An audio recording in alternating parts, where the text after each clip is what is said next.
vous devez vous réjouir autant pour ce que Dieu fait dans la vie de quelqu'un d'autre que pour ce qu'il fait dans votre vie. Et si nous n'avons pas cela, nous allons avoir une culture de jalousie et d'envie. Parce que le cœur humain est méchant. Et la culture de gratitude, c'est reconnaître que Dieu fait du bien à tous. Et pouvoir voir la main dans la vie des autres. Et nous en réjouir. Et ne pas dire, et moi alors?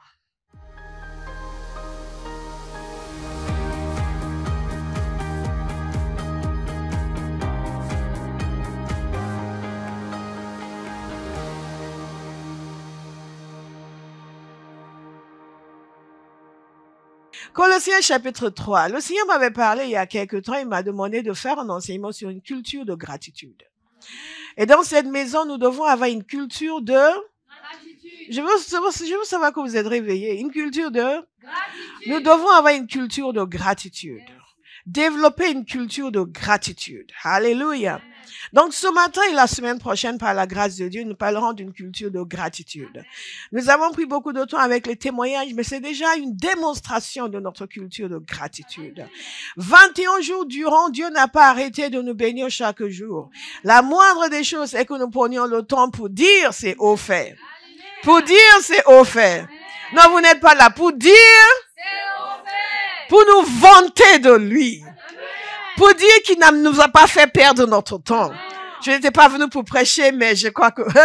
pour dire qu'il ne nous a pas fait perdre notre temps. Nous sommes venus chaque jour, Dieu nous a parlé. Chaque jour, Dieu nous a exhortés. Chaque jour, il nous a conduits dans un verset. Et nous avons été retournés dans tous les sens, remplis de la puissance du Saint-Esprit.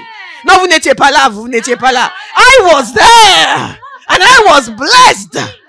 Come on, Abba House. Chaque jour, il nous a bénis. Nous avons prié. Nous avons médité la parole de Dieu. Nous avons même chanté en ligne. Vous savez ce que ça donne? Mais Dieu était toujours là. Il nous a conduits. Il y avait de quoi dire merci. Et nous continuerons la semaine prochaine. Alléluia. Dites une culture de gratitude. Je suis persuadée que si vous écoutez attentivement ce que je vais vous enseigner aujourd'hui, vous prenez ces versets, vous les méditez, vous commencez à les appliquer dans votre vie, vous allez devenir puissant en Dieu. Parce que la faveur de Dieu va demeurer en permanence sur votre vie. Souvent, nous prions pour la faveur et ce n'est pas une mauvaise chose. Mais il y a des choses que nous faisons qui nous positionnent automatiquement dans la faveur de Dieu. Et une de ces choses, c'est d'avoir un cœur reconnaissant. Alléluia. Certains se demandent pourquoi on remercie tellement. Parce qu'il y a de quoi le remercier. Alléluia. Notre bien-aimé, vous avez entendu le témoignage qu'elle a donné. Sa fille va témoigner la semaine prochaine. Vous avez entendu le témoignage qu'elle a donné? Non, si vous ne l'avez pas vu, vous ne savez pas ce que Dieu a fait. Une telle transformation. This is God. Et l'on devient fou. Hey! Fou de ce Dieu-là. Ce bon Dieu d'amour. Bon Dieu tout en moi. Sa mère a dit qu'elle était plus zélée que elle pour la prière. Et c'est vrai. D'ailleurs, je m'étais dit dans cette semaine que je vais reprendre sa mère pour dire, la petite ne doit pas être à la prière et toi, tu n'y es pas. Il faut être un bon exemple. Alléluia.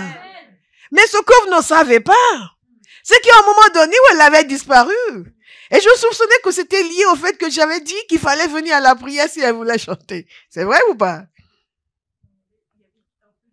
Il y avait un peu de tout. Et elle avait témoigné elle-même qu'avant, dès qu'il y avait quelque chose, aller à l'église, elle n'y pensait même pas. C'était pas sa priorité. Mais alors, imaginez chaque jour pendant 21 jours. Dieu. Ça c'est, comment? Ah oui, Dieu. C'est Dieu qui change les vies. Dieu va changer votre vie. Amen. Ah, comment? Vous n'êtes pas sérieux. J'ai dit Dieu va changer votre vie. Amen. Et ce n'est que le début. Amen. Une armée de jeunes transformés par la puissance de Dieu. Amen. Parce qu'avec Dieu, nous ferons des exploits, car c'est lui, celle qui écrase l'ennemi, chantons et crions la victoire. Christ est roi, car Dieu a gagné le combat et libéré son peuple. Sa parole avons vaincu l'ennemi. La terre entière verra qu'avec Dieu, nous ferons des exploits, car c'est lui, celle qui écrase l'ennemi. Chantons et crions la victoire. Christ est roi. Vous savez, nous autres, quand moi je me suis converti, personne ne pensait que j'allais durer. Parce qu'ils me connaissaient dans le monde. Hautaine et suffisante. Et avec une réponse à tout. Décortiquant tout, terrassant tout. Mais Jésus est venu. Amen. Alléluia. Jésus est venu. Amen. Il s'est révélé. Amen. Et nous avons compris qu'il y a une vie meilleure. Il y a une voie meilleure. Il y a véritablement en Dieu. Et que l'épanouissement réel est en Christ et Christ seul. Alléluia. Amen. Amen. Plus de 30 ans, nous n'avons pas regardé en arrière. Amen. Vous allez durer. Amen. Vous allez durer. Amen. Vous allez durer. Amen. Vous allez durer. Amen. Vous allez durer. Et une des grandes joies de ma vie, c'est d'avoir connu le Seigneur jeune. Ok, j'avais 20 et quelques. J'aurais pu le connaître à 10 ans, mais Dieu vous épargne tellement de choses quand vous le connaissez jeune. Sans parler de cette demoiselle, n'est-ce pas? Elle, une délivrance dans un cage d'ascenseur. My God, si vous vous demandez s'il y a besoin de délivrance en France, elle est l'exemple type. Combien d'années après, elle est encore là? Alléluia. J'ai dit que vous allez durer. Amen. Alléluia. Amen. Tous ces jeunes qui vont venir, ils vont durer. Amen. Nous l'avons connu jeune, nous sommes encore là. Yes. Je sais que vous dites, mais parce que vous êtes encore jeune. Oui, nous sommes d'accord. Alléluia. Nous sommes encore là. Et nous allons continuer. Vous allez continuer. Vos enfants vont continuer. Vos petits-enfants vont continuer. Parce qu'il y aura une génération dans cette nation qui va changer la donne. Alléluia. Et tout cela parce que nous aurions adopté une culture de gratitude. Parce que lorsque nous remercions en continu le Seigneur, sa puissance est déployée. Vous pensez que j'avais oublié mon message? Une culture de gratitude. Donc, Colossiens, chapitre 3, verset 15.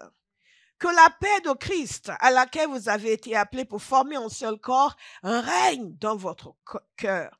Et soyez reconnaissants. Dites-le à votre voisin. Soyez reconnaissants. Soyez reconnaissants. Soyez reconnaissants. Que la parole de Christ habite en vous dans toute sa richesse. Instruisez-vous et avertissez-vous les uns les autres en toute sagesse, par des psaumes, par des hymnes, par des cantiques spirituels. Chantez pour le Seigneur de tout votre cœur, sous l'inspiration de la grâce. Et quoi que vous fassiez, en parole ou en acte, faites tout au nom du Seigneur Jésus, en exprimant par lui votre reconnaissance à Dieu le Père. Faites tout en exprimant votre reconnaissance.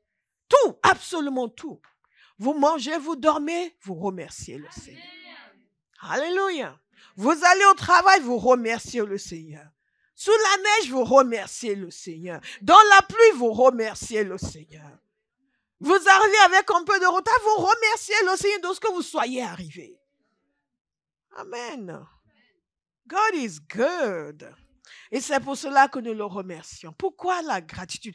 Qu'est-ce que la gratitude? La gratitude, c'est la reconnaissance, c'est la conscience qu'on nous a fait du bien, que nous avons reçu du bien, et que ce bien nous est venu de quelqu'un d'autre, et que nous ne le méritons pas. La reconnaissance en cœur de gratitude pour le chrétien, c'est un cœur qui est conscient que Dieu lui a fait du bien. Au-delà de ce qu'il pouvait imaginer et demander. Un chrétien qui a un cœur de gratitude, c'est quelqu'un qui est fondamentalement persuadé de la bonté de Dieu. Amen. À son égard. Pas vaguement dans la nature, mais à son égard. Quelqu'un qui sait, convaincu, persuadé que Dieu est bon envers lui. En toutes circonstances, que Dieu est bon envers lui. Et que cette bonté ne change jamais. Qu'elle est éternelle. Parce que la parole de Dieu nous dit ceci, dans le psaume 118, versets 28 et 29. « Tu es mon Dieu et je te louerai. Mon Dieu, je proclamerai ta grandeur. Louez l'Éternel car il est bon. Oui, sa bonté dure éternellement. » Disons ensemble, éternellement. Cette conscience doit vous habiter. Et quand cette conscience nous habite, nous avons un cœur de gratitude. Ce que nous voulons dans cette maison et dans nos vies, c'est une culture de gratitude. Prompte à dire merci. Pas uniquement de nos lèvres, nous allons voir ça, mais des cœurs intimement persuadés que cette révélation descend dans vous aujourd'hui. Quelles que soient vos circonstances, que cette révélation de la bonté de Dieu à votre égard descend dans vous. Et plus l'on témoigne, plus on en est conscient. Donc, la gratitude, pourquoi la gratitude? Parce que Dieu est bon, parce que Dieu est éternellement bon. Amen. La gratitude parce que nous recevons constamment, nous venons de témoigner pour ses bienfaits, de ses bienfaits. Et la gratitude est liée au fait que nous considérons que nous avons reçu des bienfaits. Amen. Que nous avons un bienfaiteur et que nous sommes profondément bénis. Nous avons reçu des bienfaits non mérités. Donc nous avons un bienfaiteur. Dieu est notre bienfaiteur. Alléluia.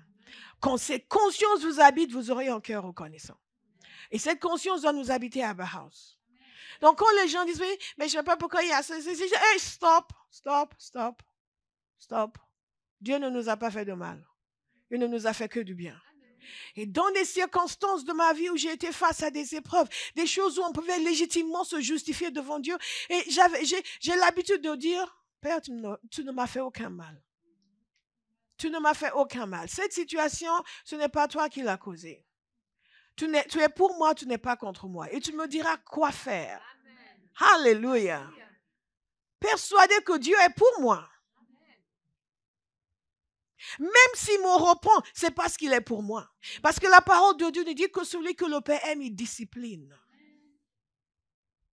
Donc que quelqu'un dise, discipline-moi, papa. Amen. Donc, c'est important pour nous de comprendre pourquoi cette gratitude. Parce que Dieu le mérite. Parce qu'il s'y attend. Regardez dans Luc 17. Il y a une histoire qui est très intéressante dans Luc 17. Je pense que quelqu'un l'a évoquée ce matin. C'est peut-être mon imagination parce que j'allais l'évoquer. Et c'est l'histoire des 10 lépreux. Il nous a dit, alors qu'il se rendait à Jérusalem, Jésus passa entre la Samarie et la Galilée. Comme il entrait dans un village, verset 11, 10 lépreux vinrent à sa rencontre. Ils sautèrent à distance et se mirent à lui dire, Jésus, maître, aie pitié de nous. Lorsqu'il les vit, Jésus leur dit, allez vous montrer au prêtre. Pendant qu'ils y allaient, ils furent guéris.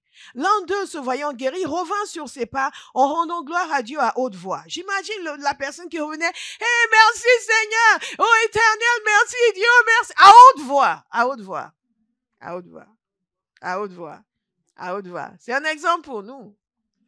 Ah, où que vous soyez, vous êtes au travail. Ah, ça va, Dieu m'a fait du bien. À haute voix.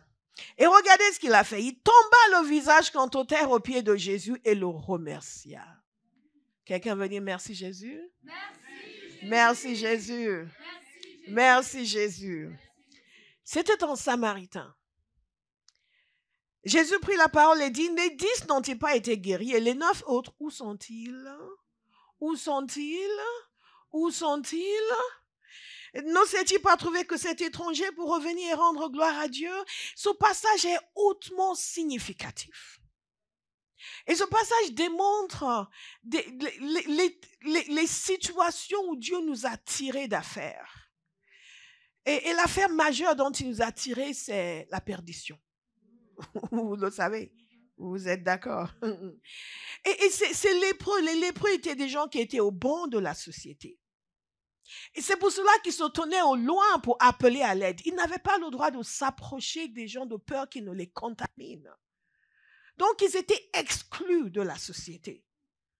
La vie pour eux était extrêmement difficile. Et ça symbolise l'état de détresse dans lequel les humains se trouvent, dans laquelle chacun se trouve sans Jésus, dans laquelle parfois les gens se trouvent même convertis, mais des situations extrêmement difficiles qui se produisent dans leur vie. Et ces 10 lépreux criaient à Jésus parce qu'ils savaient qu'il guérissait. Un peu comme la femme qui souffrait d'une perte de sang qui était venue subrepticement toucher le bord de sa robe. Et ils criaient pour l'aide. Et Jésus leur a dit d'aller se montrer au sacrificateur. Vous savez pourquoi? Ils comprenaient pourquoi. Parce que quand les lépreux étaient guéris sous l'ancienne alliance, il fallait qu'ils se montrent au sacrificateur qui les examinait. Et s'ils découvraient qu'effectivement ils étaient guéris, un sacrifice devait être offert. Donc, ils devaient aller se montrer. C'était une façon de leur dire, vous êtes guéris, allez-y. Mais quand ils partaient, ils avaient encore tous les symptômes.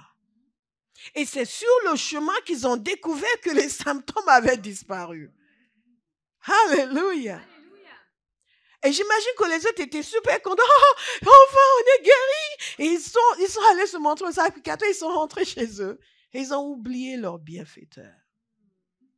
N'oubliez pas votre bienfaiteur. Chaque jour, quand vous vous réveillez, n'oubliez pas votre bienfaiteur. Quand vous entendez une mauvaise nouvelle, n'oubliez pas votre bienfaiteur. Alléluia. Mais il y en avait un qui était revenu. Et ce qui est frappant dans cette histoire, c'est que cet homme était un Samaritain. Les Samaritains ne sont pas des Juifs. Pendant la période de la déportation, il y a quelques Juifs qui étaient restés sur place et qui s'étaient mélangés avec les autres peuples. Et c'est de là que sont nés les Samaritains.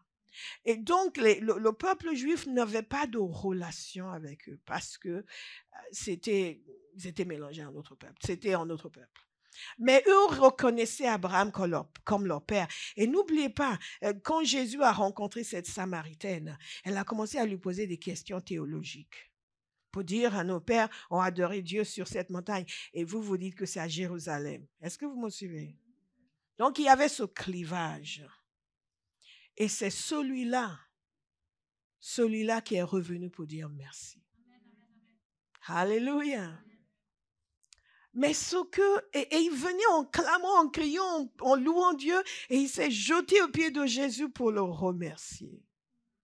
Je me souviens une fois, j'ai vu un homme remercier le Seigneur. Je n'avais pas l'habitude à l'époque et après j'ai pris l'habitude.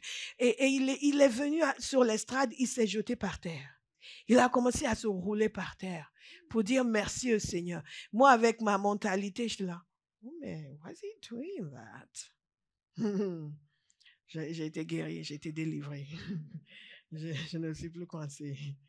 Et il se roulait par terre juste pour dire merci, merci, merci. Que Dieu vous donne un cœur de gratitude. Amen. On n'a pas besoin de vous demander si vous avez un témoignage. Je vous dis, est-ce que je peux témoigner? Je peux témoigner.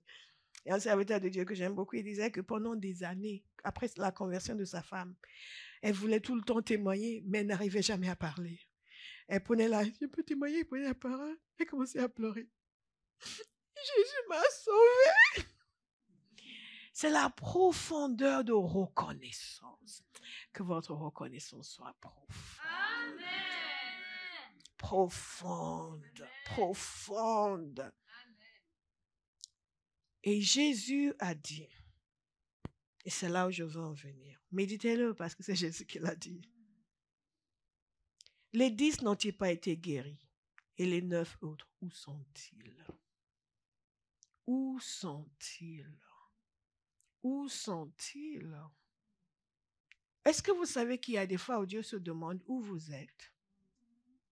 Après tout ce qu'il a fait pour vous, pourquoi on ne vous entend pas témoigner? Pourquoi on ne vous entend pas dire merci? Pourquoi au moment de la louange, on doit vous exhorter, levez vos voix, chantez, chantez, chantez. Pourquoi vous n'avez pas ce cri instinctif pour le célébrer? Vous arrivez à l'église déjà en bouillonnant. Hey, we're going to praise the Lord. Hey, yeah. Nous allons le remercier. Oh, je vais remercier. Alléluia. Pourquoi il faut 2 chants pour que vous vous réveilliez? Où êtes-vous? Où est votre cœur de gratitude? Où sont-ils? Première chose, quand on parle des principes de gratitude, la première chose, c'est de savoir que Jésus s'attend à la reconnaissance. Il s'attend à ce que nous lui disions merci. Pour Dieu, la gratitude, ça va de soi. Ceux à qui il a fait du bien devraient le dire et le redire et le redire, le remercier en continu. Donc, quand on dit, tout à l'heure, on a dit, on va sortir des rangs et on va danser. Abba House, 21 jours de bénédiction. Il y a de quoi danser. Hey! Il y a de quoi danser. Alléluia. Il y a de quoi? Il y a de quoi danser. Il y a de quoi danser. Nous remercions le Seigneur. Et une culture de gratitude, c'est une culture d'obéissance. Parce que c'est ce que Dieu demande. Pas juste parce que nous nous sentons bien. Parce que nous avons envie. Parce qu'on est encore dans l'euphorie. Oh, on se sent encore bien. Quand on y pense, oh. Non, c'est parce que Dieu nous le demande. Jésus a dit, et les autres, où sont-ils? En d'autres termes, à chaque fois que vous recevez une grâce nouvelle, il vous attend. Où est Béa? Où est Olive? Où est Calypso? Vous avez vu tout à l'heure pendant les danses, vous avez compris où Calypso a trouvé son nom? Vous avez compris pourquoi elle est appelée Calypso? Vous l'avez vu danser? Alors les frères, Calypso est là. Hein? La première place, tout concours de danse masculin. Même pas besoin de concours, le prix est déjà décerné. Alléluia. Kamazé qui était, vous ne l'avez pas vu danser? Kamas au côté. Cette année, je crois qu'il va remporter le concours de la prière. Et de l'assiduité aux réunions de prière. Amen. Tu vois comment tu es aimé? Tout le monde te veut du bien. 1 Thessaloniciens 5, regardez avec moi. Obéissance, obéissance, obéissance. Nous remercions Dieu parce que Dieu le veut. Nous remercions Dieu parce que Dieu s'y attend. Jésus a dit, mais et les autres? Et les autres? Que jamais un jour Dieu n'ait à dire me concernant, où est Bola? Les gens sont en train de dire merci. Elle est où? Elle est où? Wow, wow, wow, wow, wow, wow. 1 Thessaloniciens 5, verset 15, verset 16. Soyez toujours joyeux. Soyez toujours joyeux. Soyez toujours joyeux. Soyez toujours joyeux. Nous n'avons pas été baptisés dans du jus de vinaigre. Donc, nous avons la joie du Saint-Esprit. Entre parenthèses, tous ceux qui sont candidats au baptême, si vous êtes là, vous n'avez pas encore été baptisés, je vous invite à vous inscrire auprès de Olive. 1 Thessaloniciens 5, verset 16. Soyez toujours joyeux, priez sans cesse. Alléluia. Exprimez votre reconnaissance en toutes circonstances. Pourquoi? Car c'est la volonté de Dieu pour vous en Jésus-Christ. La gratitude, c'est la volonté de Dieu. Éphésiens 5, verset 19. Dites-vous des psaumes, des hymnes et des cantiques spirituels. Chantez et célébrez de tout votre cœur les louanges du Seigneur. Remerciez constamment Dieu le Père pour tout au nom de notre Seigneur Jésus-Christ. Remercier constamment. Remercier constamment. Pour tout. Tout est couvert. On remercie constamment. On remercie pour tout. Parce que notre cœur est rempli de gratitude. Disons obéissance. Nous avons instruction de remercier constamment. De remercier pour tout. Amen. Et de remercier parce que c'est la volonté de Dieu. Amen. Quelqu'un va mettre dans ses notes. C'est la volonté de Dieu que je le remercie constamment et pour tout. Que je le remercie constamment et pour tout. En d'autres termes, quel que soit ce qui se produit dans votre vie, votre premier réflexe devrait être de remercier le Seigneur. On vous appelle pour vous annoncer un problème au lieu de dire, oh Seigneur, Père, je te remercie parce que tu as la solution à ce problème. Alléluia.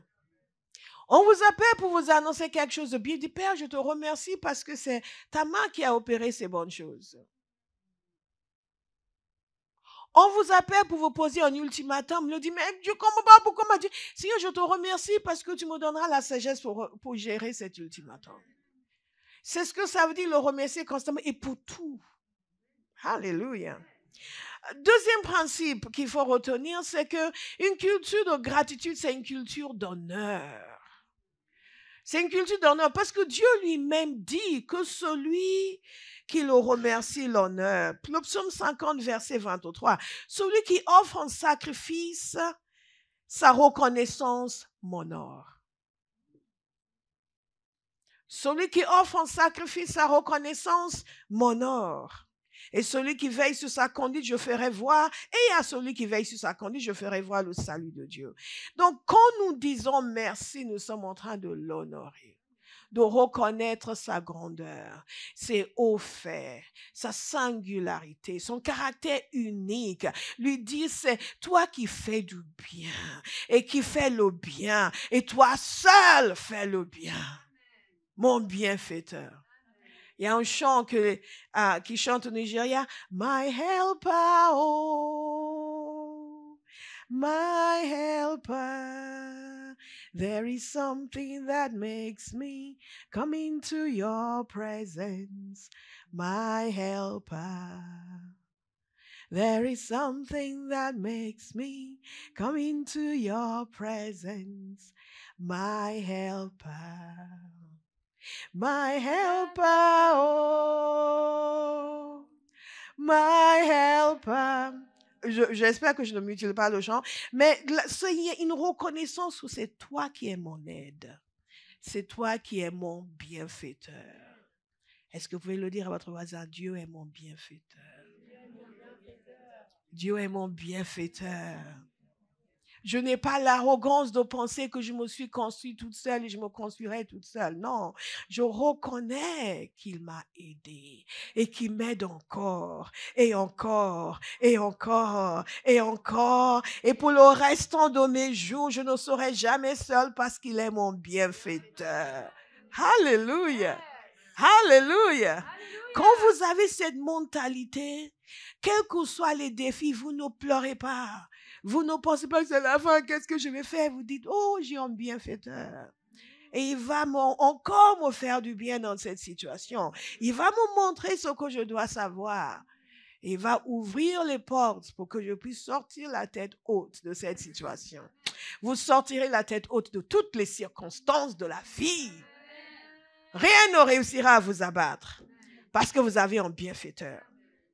Et donc, nous honorons le Seigneur en reconnaissant qu'il est notre bienfaiteur. Il dit, celui qui exprime, qui offre en sacrifice sa reconnaissance m'honore.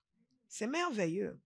C'est pour ça que le psaume 107 nous dit ceci, qu'il loue l'Éternel pour sa bonté et pour ses merveilles en faveur des hommes. Pour ses merveilles en faveur des hommes. Qui, pour ses merveilles en faveur des hommes. Et dans le verset suivant, c'est extraordinaire ce qu'il nous dit, qu'ils offrent des sacrifices de reconnaissance et qui racontent quelle est sa façon d'agir. avec des cris de joie.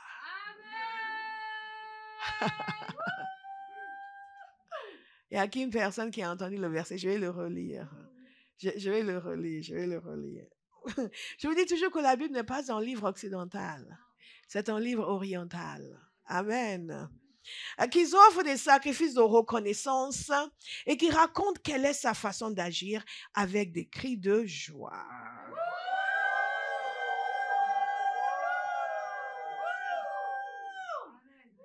Et il y a des Camerounais qui sont comme des Allemands.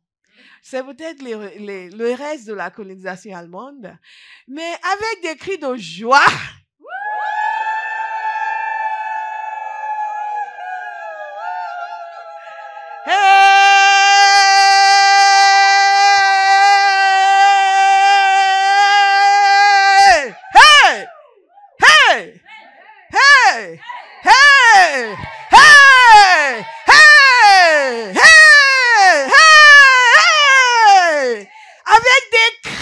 Joie. Amen. Et dans certaines de nos églises, des cris de joie sont devenus des murmures de joie.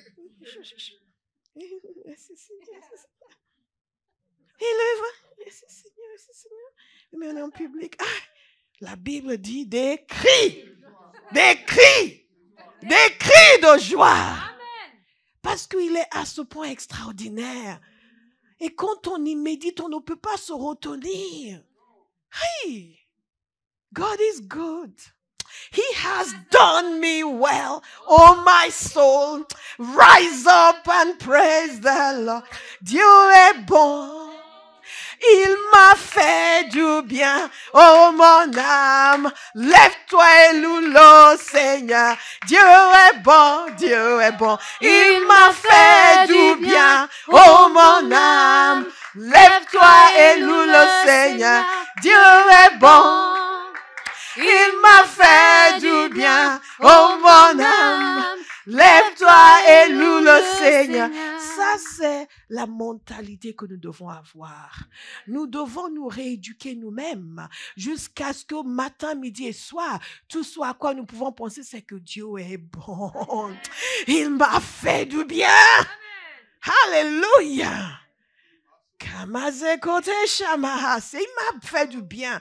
Vous savez, il y a les 18 bénédictions. Le peuple juif avait, à l'époque de Jésus, 18 bénédictions qu'il devait faire dire 3 fois par jour, si je me souviens bien. Et ces bénédictions commencent toujours en disant ce que Dieu est, ce que Dieu a fait. Et ensuite, cela passe à des prières. Et il est même supposé que ce sont ces 18 bénédictions que Jésus a résumées dans ce que nous appelons la prière de notre Père. Alléluia. Et à chaque fois, il devait déclarer la bénédiction de Dieu. Que béni soit Dieu. Je n'ai pas le texte exact, mais c'est qu'on continue toute la journée. Bénir le Seigneur toute la journée. Bénir le Seigneur toute la journée. Est-ce qu'il y a quelqu'un à Bauhaus qui va adopter cette manière de penser toute la journée? Vous bénissez le Seigneur. Le matin, vous le bénissez, vous le remerciez. L'après-midi, vous le bénissez, vous le remerciez. Cela devient votre fonctionnement par défaut. Amen. Alléluia. Amen. Par défaut. Amen. Par défaut, sans provocation. Par défaut, juste en marchant dans l'air. Thank you, Lord. Thank you, Jesus. Merci, Jésus. Merci, Jésus. Merci, Seigneur. Je te bénis. Merci, Seigneur. Chaque jour est un miracle. Il disait que les disciples des rabbins les suivaient partout pour écouter à chaque fois parce qu'ils ne savaient pas quand ils allaient sortir encore une bénédiction. Ils bénissaient Dieu pour l'océan. Ils bénissaient Dieu pour le soleil. Ils bénissaient Dieu pour les nuages. Ils bénissaient Dieu pour la pluie. Pour tout. Nous sommes là. Nous sommes bien bénis. Nous sommes là. Oui, mais je ne comprends pas. Mon cousin m'a insulté hier. Bénis le Seigneur parce que ton cousin n'a pas perdu l'usage de la parole. S'il était devenu muet, il faudra prier pour lui. Mais la preuve qu'il a encore une langue pour parler. L'Éternel l'a béni. Il l'a mal utilisé, mais quand même. Alléluia. Est-ce que nous pouvons développer une culture de gratitude? Alléluia. Est-ce que vous savez qu'il est déjà arrivé à quelqu'un de s'asseoir sur une chaise, la chaise s'écroule et il se casse les jambes, il se fait mal. Et vous êtes là assis tranquillement sur ces belles chaises et personne n'est tombé. Remerciez le Seigneur. Alléluia.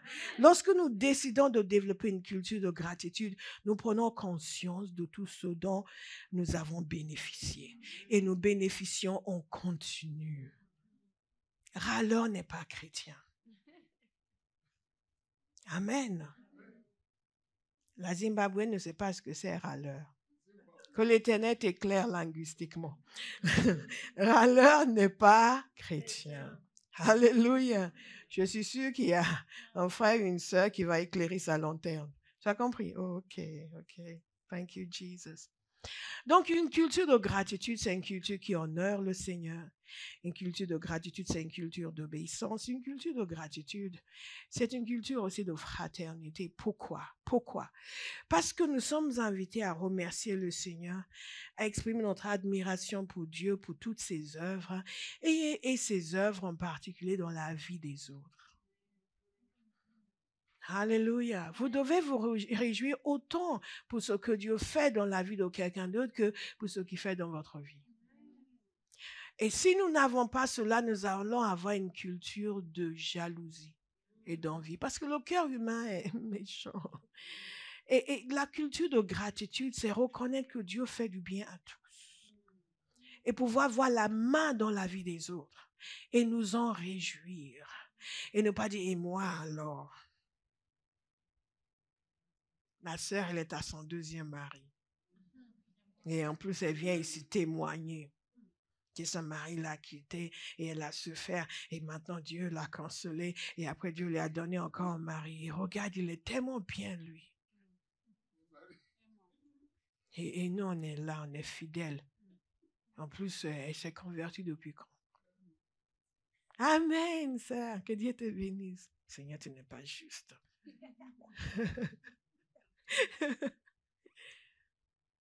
Un cœur reconnaissant, c'est un cœur qui sait admirer les œuvres de Dieu dans la vie des autres. Parce que Dieu est votre objectif, pas vous-même. Vous n'êtes pas en train de regarder et moi, non, vous êtes en train de l'admirer lui. Je prie que vous deveniez des admirateurs de Dieu. Que vous admirez ses œuvres. Vous admirez sa main, vous admirez sa sagesse, vous admirez sa bonté. Et vous regardez les autres et vous dites, my God, God has blessed you. Dieu t'a béni et quelle joie de voir ce qu'il a opéré dans ta vie. Si vous arrivez à être reconnaissant pour ce que Dieu fait dans la vie de quelqu'un d'autre, votre cœur sera purifié et votre joie ne connaîtra pas de fin. Parce que vous allez constater, Dieu est toujours en train d'agir dans la vie des autres. Et si vous savez l'apprécier pour ce qu'il fait pour les autres, vous aurez des raisons de vous réjouir en continu. Vous allez passer de joie en joie et de joie en joie. Vous serez increvable. Alléluia. Mais il y a des personnes qui, même dans leur vie, ils regardent avec une loupe pour voir ce que Dieu fait. Ils ne trouvent rien. Pourquoi? Parce qu'ils n'ont pas un cœur reconnaissant. Alléluia. Ils n'ont pas un cœur reconnaissant. Si l'on devait commencer à le remercier pour ce qu'il fait dans la vie de chacun ici, on ne s'arrêtera jamais. On ne pourra pas s'arrêter. Alléluia. On ne pourra pas s'arrêter. Regardez notre bien-aimée qui est là. Depuis la première fois qu'elle est venue, elle est devenue tellement belle. À l'intérieur comme à l'extérieur, tout a changé. Son regard a changé. Sa beauté est en train de ressortir. Elle est radieuse. Non, je la connais depuis de longues années. Je ne l'ai jamais vue aussi belle. Honnêtement. Frère, c'est bon. Le frère commente un peu trop là. Alléluia. C'est ce que Dieu fait à l'intérieur qui se manifeste. Hey, c'est bon frère. On va le surveiller lui. C'est ce que Dieu fait à l'intérieur qui se manifeste sur le visage.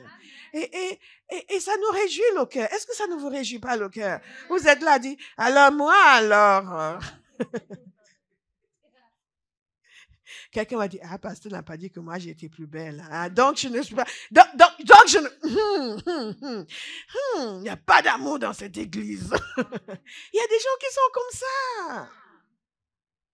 Ils voient le mal partout. C'est parce qu'à l'intérieur de leur cœur, il n'y a pas la gratitude.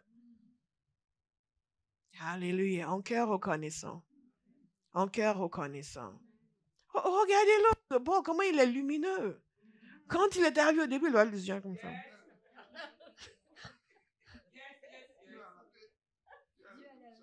Dieu a lavé. Il a dit Dieu a lavé. Dieu a lavé. Ah. Alléluia. Dieu a nettoyé, Dieu a purifié. Et son visage est illuminé. Isn't God good? Isn't God good? Isn't God good? Je vous assure, ça va. Une culture de gratitude, c'est une culture de fraternité. Parce que nous voyons le bien qu'il fait aux frères et sœurs et ça nous réjouit le cœur. Et on lui dit merci. On lui dit merci. On continue. Alléluia. Hallelujah. Isn't God good? Ah, même ceux qui sont venus au début pour manger. Tout le monde sait de qui je parle. Hein? On voit qu'ils ont évolué. Dieu a agi dans leur vie. Hallelujah. Isn't God good? Isn't God good? Ah, sans parler de la mise qui me regarde avec son visage sage. Nous pouvons nous réjouir de ce que Dieu fait dans la vie des autres. Et ça crée une fraternité. Quand il y a une culture de gratitude dans une église, c'est une église, il y aura beaucoup de fraternité. Parce que nous sommes heureux de voir des vies changer. Amen. Une culture de gratitude, c'est une culture de fraternité. Regardez l'apôtre Paul. C'était un homme qui avait une culture de gratitude. Je vais vous lire 3 passages. Éphésiens 1, verset 15. C'est pourquoi moi aussi, après avoir entendu parler de votre foi dans le Seigneur Jésus, et de votre amour pour les saints, je ne cesse de dire toute ma reconnaissance pour vous. Lorsque je fais mention de vous dans mes prières, je ne cesse de dire toute ma reconnaissance pour vous. Pourquoi? Parce que j'ai entendu parler de votre foi et de votre amour. Donc, mon cœur est rempli de reconnaissance. Je suis admiratif devant ce Dieu qui a mis en vous une telle foi et un tel amour. Alléluia. Et nous allons voir de plus en plus de jeunes et de moins jeunes arriver cette année. Et nous allons constater la foi qui est dans leur cœur et l'amour qui est dans leur cœur. Et nous allons nous en réjouir. Et nous allons remercier le Seigneur pour cela. Alléluia. Et Paul écrit aux Thessaloniciens et il leur dit ceci, 1 Thessaloniciens 1, verset 2, nous disons constamment, vous entendez ça? Constamment à Dieu, toute notre reconnaissance pour vous tous. Pas pour moi-même, pas pour lui-même, mais pour vous tous. En faisant mention de vous dans nos prières. Paul avait une relation très forte avec l'église de Thessalonique. Il est resté à peu près 3 semaines, semble-t-il, à Thessalonique. Il a dû partir à cause de la persécution. Mais ces chrétiens sont restés fermes, ces nouveaux chrétiens sont restés fermes, sont restés fidèles dans leur foi et ont même servi d'exemple à d'autres chrétiens. Et donc, Paul était tellement content et il remerciait le Seigneur pour eux, pour leur vie et il faisait mention d'eux dans ses prières. Donc, quand vous êtes à la maison aujourd'hui, remerciez Dieu pour notre sœur. Faites mention d'elle dans vos prières. Remerciez-le pour ce qu'il a fait dans sa vie. Quand vous voyez quelqu'un venir nouvellement et vous voyez que Dieu a changé sa vie, ce n'est pas que l'affaire de sa famille. Quand vous priez, remerciez Dieu pour la personne. Remerciez Dieu pour le jeune qui maintenant vient pour plus que la nourriture. Père, merci d'avoir touché sa vie. Alléluia. Amen. Et remercier Dieu pour sa fille qui l'a touchée puissamment.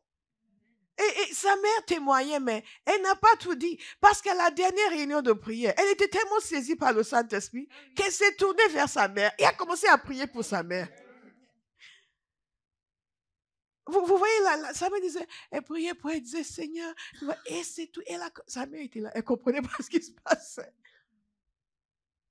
Et quand vous voyez ce genre de choses, qu'est-ce que vous faites? Vous remerciez Dieu. Vous remerciez Dieu pour elle. Et vous priez, Seigneur, garde-la. Continue ce que tu as commencé en elle.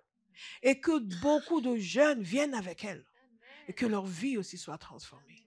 Vous remerciez Dieu pour cela. Ce n'est pas juste l'affaire de sa famille, c'est l'affaire de tous. Amen. Vous remerciez Dieu, on continue pour cela. Pour dire, je remercie Dieu, je fais mention de vous dans mes prières. C'est une culture de gratitude. Tout ce que nous voyons le Seigneur faire, nous lui disons merci. Dans nos temps de prière personnelle, nous lui disons merci. Ne dites pas que ça ne vous regarde pas, ce n'est pas votre fille, hein, pas votre fils. Vous serez étonné. Vous serez étonné. Peut-être qu'un jour, c'est lui ou c'est elle qui va prêcher à votre fille et à votre fils. Et tous ceux qui n'ont pas encore d'enfant, l'enfant que vous allez avoir un jour, c'est peut-être lui ou elle qui va être son moniteur, qui va l'accompagner. Vous n'imaginez même pas, tout ce que vous faites conformément à la volonté de Dieu, c'est une semence. Et la parole de Dieu dit que tout le monde va moissonner ce qui sème. Et cela crée une culture de fraternité dans l'Église. Quand nous n'avons un cœur reconnaissant pour ce que Dieu fait pour les autres. Et Paul dit aussi à Philémon, je dis constamment à mon Dieu toute ma reconnaissance en faisant mention de toi dans mes prières. C'est puissant. C'est vraiment puissant. Qu'un serviteur de Dieu puisse être reconnaissant en pensant à vous. Ça, c'est encore autre chose, n'est-ce pas? Nous en avons parlé jeudi soir. Que vous soyez tel et que l'œuvre de Dieu devant votre vie et votre conduite soit telle que quand on pense à vous, on est rempli d'actions de grâce. Il y a des gens, quand on pense à eux, on doit par la foi, remercier le Seigneur. Donnez-nous des raisons d'être reconnaissants pour vous. Alléluia. De ne pas devoir le faire par la foi. Il faut trouver quelque chose. Ça ne saute pas aux yeux, mais il faut trouver. Père, merci. Merci pour Philippine. Merci pour Philippine. Merci parce qu'elle est vivante. Merci. On a envie de dire merci parce qu'elle est remplie de foi, de joie, elle est fidèle, mais on ne peut pas le dire sans mentir. Donc on dit merci pour ta bonté envers elle, merci pour ta grâce. Et ça reste très général. Ce ne sera pas votre témoignage. L'action de Dieu dans votre vie sera évidente. Votre coopération avec lui sera tellement vraie que nous ne pourrions pas nous taire. Amen. Quand on veut dire, Père, je viens te remercier pour mon dîner, on est saisi. Et on n'arrive pas à se taire parce qu'il y a tellement de choses. Ce sera votre témoignage. La culture de gratitude est une culture de fraternité. Nous sommes reconnaissants pour les autres. Nous sommes sincèrement bénis par leur bénédiction. Amen. Et c'est Dieu qui fait ça en nous. C'est Dieu qui fait ça en nous. Quand nous décidons d'être reconnaissants. Une culture de reconnaissance, une culture de gratitude, c'est une culture où nous voyons, où la sagesse est manifestée. Et nous avons quelqu'un qui est reconnaissant, c'est quelqu'un qui a un minimum de sagesse. Quelqu'un qui, je vais utiliser un mot que vous allez aimer, quelqu'un qui montre qu'il n'est pas un idiot. En d'autres termes, il a des yeux pour voir ce que Dieu fait. Il a des oreilles pour entendre. Donc, il est reconnaissant. Une église où il y a une culture de gratitude, c'est une église où il y a la sagesse, où il y a la révélation de Dieu. Sans révélation de Dieu, nous ne pouvons pas être reconnaissants. Nous allons toujours ne penser qu'à nous-mêmes. Comme je dis toujours, il y a des gens, la seule divinité dans leur vie, c'est eux-mêmes. Et tout est filtré par leur ressenti. Si j'aime bien, c'est bien. Si je n'aime pas, c'est pas bien. Mais nous savons que la chair ne doit pas prédominer, ne doit pas décider du bien et du mal. C'est la parole de Dieu qui décide. Si ça plaît à Dieu, c'est bien. Si ça ne plaît pas à Dieu, c'est mal. même si ça nous plaît. Et nous avons donc la sagesse pour reconnaître que tout nous vient de Dieu. Vous savez, et la révélation de Jésus.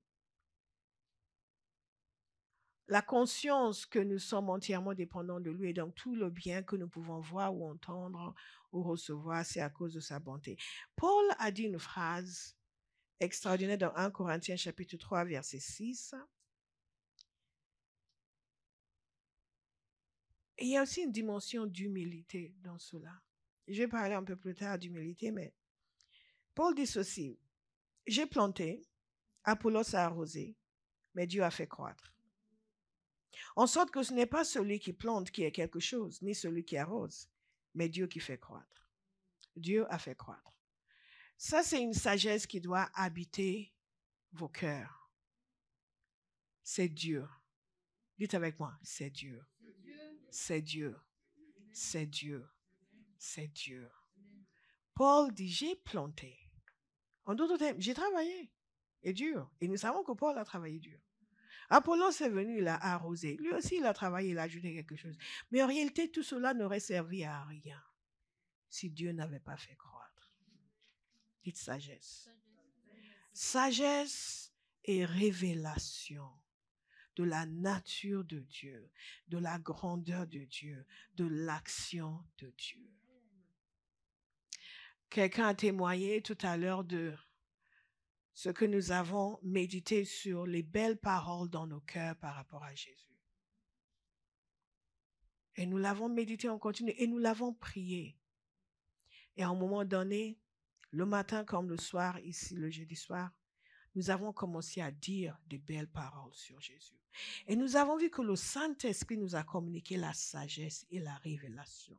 Parce que les uns et les autres ont commencé à parler de Jésus dans des termes qui vous donnaient envie d'adorer. Alléluia. Et quand vous avez ce genre de révélation de Jésus, la sagesse de Dieu vous gagne, l'humilité vous gagne et la reconnaissance devient votre pain quotidien. Et je vous assure, quand vous rencontrez quelqu'un qui a une culture de gratitude, toute sa perspective sur l'existence humaine est basée sur la volonté de Dieu. Vous pouvez lui proposer tout ce que vous voulez, mais il sait que c'est Dieu qui fait croître. Donc, si Dieu n'est pas dans cette affaire, je ne suis pas dans cette affaire.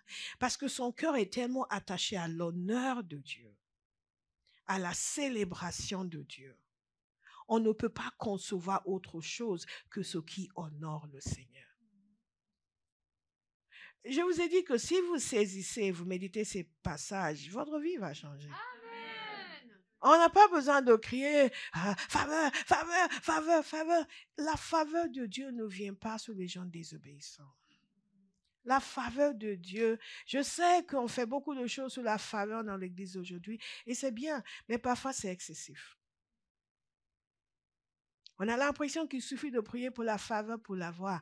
Est-ce que vous savez que on parle d'Esther et la faveur qu'elle a eue, mais Esther n'a pas eu la faveur en dormant, en mangeant, en faisant n'importe quoi. N'est-ce pas? Et quand nous sommes reconnaissants envers le Seigneur, la faveur de Dieu est au rendez-vous. Alléluia. Mais le but n'est pas d'avoir la faveur. Le but c'est d'honorer le Seigneur. Et la faveur n'est qu'une conséquence. Alléluia. Mais si vous poursuivez la faveur, vous dites, mais je ne l'ai pas assez loué. Dis oui à la faveur. Mais j'ai loué, j'ai chanté. Les gens sont toujours en train de faire des choses pour Dieu en attendant un résultat. En fait, ils ne font pas pour Dieu, ils font pour eux-mêmes. Est-ce que vous me suivez? Ils font pour eux-mêmes. Ils font le minimum nécessaire pour avoir le résultat qu'ils veulent. Ce que Dieu veut faire, c'est changer nos cœurs. Pour que lui devienne notre cible, que lui devienne le sujet de notre préoccupation. Et que lui plaire, lui être agréable soit la seule chose qui compte pour nous. Et bien entendu, il y a des conséquences à cela qui sont bonnes pour nous. Amen. Vous êtes encore là? Alléluia. Alléluia. Donc cette sagesse pour reconnaître que c'est Dieu qui fait croître.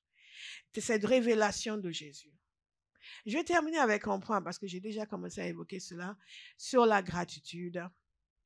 C'est que la gratitude, une culture de gratitude demande une constance dans la reconnaissance. Et nous l'avons dit déjà, c'est pour cela que je termine là-dessus. Une continuité, une constance.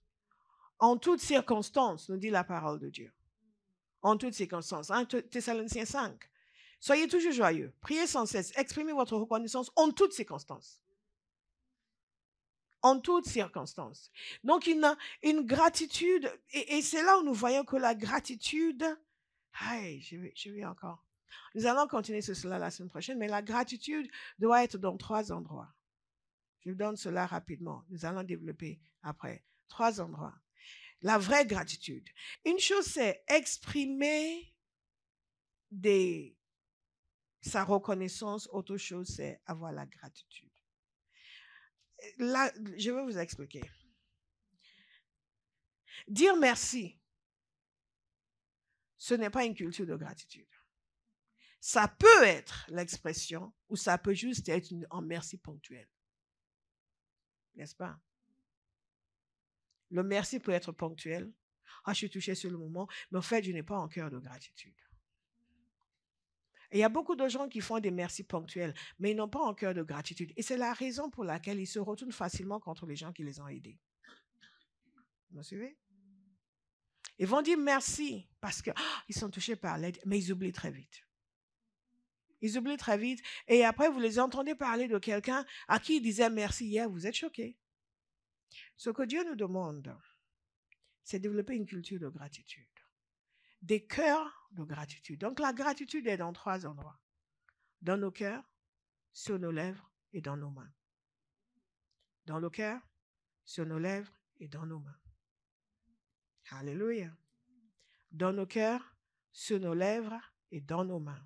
Si la gratitude est dans le cœur, elle va être sur les lèvres. Elle va aussi être dans nos mains. Mais elle peut être sur les lèvres sans être dans le cœur. Et là, ce n'est pas une culture de gratitude.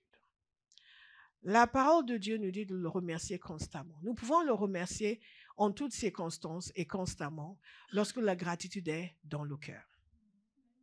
Si elle est dans le cœur, ça veut dire que nous avons été transformés et que la sagesse nous a gagnés concernant la nature de Dieu, la bonté de Dieu, la grandeur de Dieu, la continuité de la bonté de Dieu. Cela a pénétré nos cœurs.